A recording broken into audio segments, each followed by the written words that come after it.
بسم الله الرحمن الرحيم الحمد لله وكفى والصلاة والسلام على الحبيب المصطفى صلى الله عليه وعلى آله وسلم تسليما كثيرا. إن الله وملائكته يصلون على النبي يا أيها الذين آمنوا صلوا عليه وسلموا تسليما. رب اشرح لي صدري ويسر لي أمري واحلل عقدة من لساني يفقه قولي. إخواني أخواتي, mes frères et sœurs, أبنائي بناتي, mes fils et mes filles, أصدقائي صديقاتي, mes amis, أعدائي عدواتي, mes ennemis et mes ennemis, Assalamu alaikum wa rahmatullahi wa barakatuhu. Que la paix d'Allah, sa miséricorde et ses bénédictions soient sur vous, mes frères et sœurs musulmans que j'aime en Allah partout dans le monde. Les frères et sœurs en humanité, ceux qui n'ont pas encore eu le bonheur et l'honneur de connaître l'islam, je vous conseille vivement, je vous demande, je vous exhorte d'essayer de vous ouvrir, de mériter, d'être digne de vos valeurs que vous défendez depuis maintenant 2 siècles, le fameux siècle de lumière, votre révolution, votre belle révolution qui a installé le bonheur et la paix dans le monde. Si vous êtes digne de ces valeurs-là, ouvrez-vous, débloquez-vous, déradicalisez-vous, s'il vous plaît, débarrassez-vous de la cathode cybernétique et médiatique, récupérez vos âmes, récupérez vos têtes, récupérez vos corps, récupérez votre libre arbitre et cherchez sincèrement et vous allez retrouver Allah subhanahu wa ta'ala, vous allez retrouver la parole d'Allah subhanahu wa ta'ala, vous allez finir par vous comprendre le monde qui vous entoure et le pourquoi du comment des choses. Qu'Allah vous accorde les délices infinis de la guidée islamique, qui est la guidée de Jésus, qui est la guidée de Moïse, et qui est la guidée de tous les prophètes d'Allah.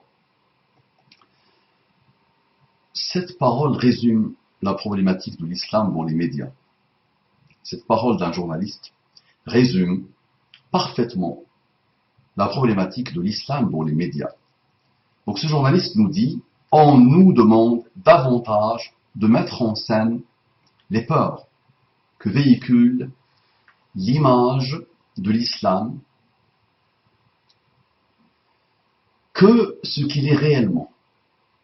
D'où la surexposition, par exemple, des problèmes liés au voile.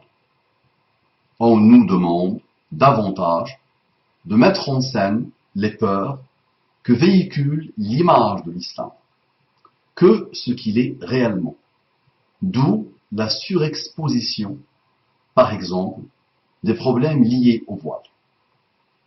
Le on, vous avez appris depuis votre enfance que le on cache, c'est le on impersonnel. Ça cache qui, par exemple? Ça cache la puissance économique, les acteurs de la puissance financière, les acteurs de la politique à bas niveau, les acteurs des médias à très bas étage, majoritairement malheureusement. Et les patrons des maisons de journalisme, de télé, de médias, ceux qui gèrent aujourd'hui la France d'aujourd'hui, l'économie mondiale même, et le monde. Donc le on, vous savez qui se cache derrière. Donc on nous demande davantage de mettre en scène les peurs. Oui, résumer l'islam à la barbarie, au terrorisme, à l'assassinat,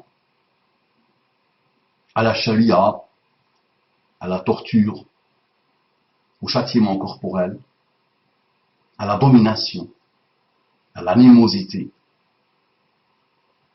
Résumer l'islam comme ça est parfaitement quoi? Parfaitement logique et en adéquation parfaite avec la peur qu'il faut installer chez un peuple malmené par les crises à répétition, par les désillusions à répétition. Ce n'est pas récent. Le on de la France n'a pas inventé l'eau chaude. Ça a toujours été comme ça. Ça a toujours été comme ça. C'est le fameux ennemi nécessaire. On a besoin d'un ennemi. Dans nos pratiques quotidiennes, dans nos familles, dans nos associations, dans nos entreprises, dans nos villes, dans nos villages, dans notre gouvernance. On a besoin d'un ennemi sur lequel on tire les flèches et qu'on utilise comme on veut, en fonction des urgences et en fonction des problèmes qu'on veut gommer. Il est très bon de parler d'islam quand il faut anesthésier le peuple. Il est très très bon, très recommandé de parler de ce fantôme, de ce mal absolu qui s'appelle l'islam, quand on veut dominer le peuple par la peur, quand on veut traumatiser le peuple, quand on veut diviser, quand on veut détourner le regard des vrais problèmes. Donc ça, tout le monde le sait, je n'apporte rien. Mais le journaliste résume parfaitement la chose. Donc, mais il dit autre chose. Donc, l'image de l'islam, que ce qu'il est réellement, le jour où les médias, le jour où des médias, le jour où des maisons d'édition, le jour où ceux qui dirigent les médias commencent à parler d'islam, aïe aïe aïe, vous savez ce qui va se passer.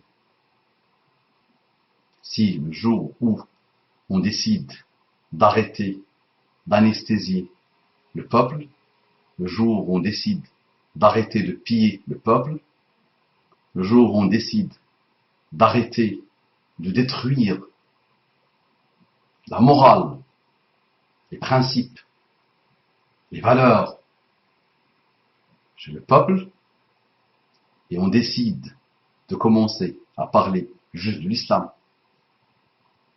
juste de l'islam, à le présenter. Qu'est-ce que l'islam?